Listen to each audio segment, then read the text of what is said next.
sinasabi nila niya sa Iglesia ni Cristo, pag nandiyan ka daw, pag hindi ka nakapag-abuloy, babanggitin ang pangalan mo doon sa kapulungan, hindi sumamba, dalawin natin at sisingilin natin. Tapos isa pa, panahon ng pagsamba, pag nandiyan na yung mga diakono, ngayon pag dumadaan sila, kung maglilikom na, pag ikaw hindi nagbibigay, yung mismong supot iginaganon sa harap mo para mapilitan kang magbigay. Ngayon, ako po nung ako'y napunta sa La Union, nagkataon na ang mga barkada ko doon, mga kapatid din, mga pinsa ko, Iglesia ni Cristo rin. Niyayaya nila akong makinig ng pagsamba. Pagkatapos, may one time, wala akong ginagawa doon sa bahay, nakinig ako ng pagsamba ngayon. At tapos, ang naging topic noon, itungkol po dito sa mga espiritu mo panghikayat. Tapos ang aking mga lolo at lolo, sabi nila sa akin, bakit hindi ka magpadoktrina?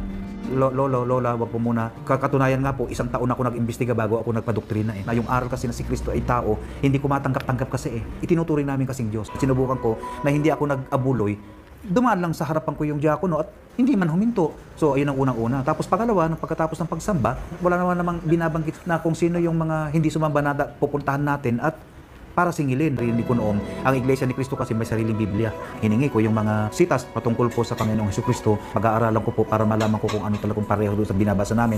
Doon ko po talaga nalaman na although mabigat sa loob na talagang tao si Cristo, talagang unti-unti ko pong natanggap. Kaya magmula po noon, nung ako pong natanggap po yan, nag-umpisa na po akong makinig ng doktrina.